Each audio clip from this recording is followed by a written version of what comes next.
Bangladeshi scammer আছে, তো ওরা যেটা করে মানে বিভিন্ন সেলিব্রিটিদের, পলিটিক্যাল পার্সনদের, ওরা মূলত ফেম চায়, মানে সেলিব্রিটিদের কপিরাইট মেরে ওদের অ্যাটেনশন চায়, ওদের থেকে টাকা দাবি করে। একটা কপিরাইট দিলে আপনার ধরেন মনিটাইজেশন বন্ধ হয়ে যাচ্ছে, সো এখানে ওরা যেটা করে মেইলও অ্যাড করে দেয়।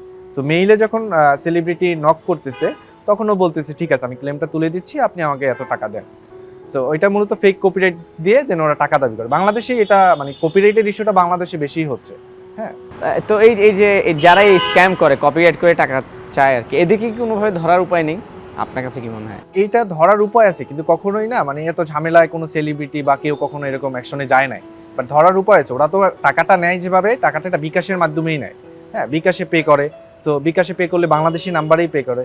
তো এটা মানে কখনো ওরা অ্যাকশনে যায় না, যার কারণে ধরতে পারে না, বাট ধরা সম্ভব এদের। আপনারা যারা এই যে সোশ্যাল মিডিয়া এক্সপার্ট হিসেবে কাজ করেন, অনেকেই আমি মাঝে মধ্যে সার্ভিস দিতে চাই বা বলি যে আমার একটু পেজটা ভেরিফাইড করে দেন বা আমার এখানে একটা ইস্যু দেখাচ্ছে কি করব, তখন অনেকে আমাকে বলে আপনার ইমেল অ্যাড্রেস এবং পাসওয়ার্ডটা দিন। তখনই তো আসলে আমার মনে হয় শঙ্কা চলে আসে যে আমি আমার ফেসবুক পাসওয়ার্ড একজনকে দিয়ে দেবো কেন? আপনি যখন আমার মেল পাসওয়ার্ড জেনে যাবেন, আপনি তো ইন ফিউচার চাইলে অনেক কিছু করতে পারবেন আমাকে, রাইট? তো এই বিশ্বাসের জায়গাটা আমি কিভাবে আনবো, কাদেরকে আমি বিশ্বাস করবো? এইটা যেটা হয়, আপনি এই যে অনেক এজেন্সি করে যারা আসলে ভেরিফাইড, দেন মানে এই cyber related, social media related অনেকেই কাজ করে।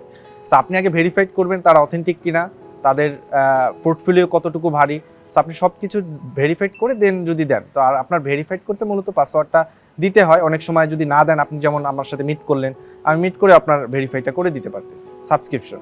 হ্যাঁ, সো এটা ধরেন আপনি দেখা করেও করতে পারেন, আদারওয়াইজ আপনি পাসওয়ার্ডও দিতে পারেন, বাট ওইটা আপনার ভেরিফাইড করতে হবে যে আসলে ওরা আসলে রিয়াল না ফেক। এটা আপনি ভেরিফাইড করে দেন না দিবেন পাসওয়ার্ড, এছাড়া তো আপনি দিবেন না। আচ্ছা, হ্যাঁ, না এটা আমাকে যখন চাই, আমার মূলত পেজটা ভেরিফাইড হয়নি শুধুমাত্র এই একটা কারণে যে আমার পাসওয়ার্ডটা আমি দিয়ে দিব, মেইলটা দিয়ে দিব। হ্যাঁ, যদি আমার আমরা পেজটাই যেটা চলে করি, যায়। আমাদের তো অনেক সেলিব্রিটি মেসেজ দেয় যে ওনাদের অ্যাকাউন্ট ভেরিফাইড করতে হবে। সো ওনারাও পাসওয়ার্ড দিতে চায় না, যেহেতু পার্সোনাল অ্যাকাউন্ট, সো পাসওয়ার্ড দিবে না। তো আমি যেটা করি, ওনাদের স্ক্রিন শেয়ারেও আমরা হেল্প করি, যে জাস্ট এটা মানে তেমন সাবস্ক্রিপশনটা তেমন কোনো ইস্যু না। লাইক আপনার ডুয়েল কারেন্সি কার্ড থাকলেই হয়, পেমেন্ট করে দিলেই প্রপার ওয়েতে ডকুমেন্টটা সাবমিট করলেই ভেরিফাইড হয়ে যায়। সো আমরা যেটা করি, স্ক্রিন শেয়ারেও ওনার কল দিয়ে স্ক্রিন শেয়ারেও স্ক্রিন ভিডিওতে। ভিডিওতে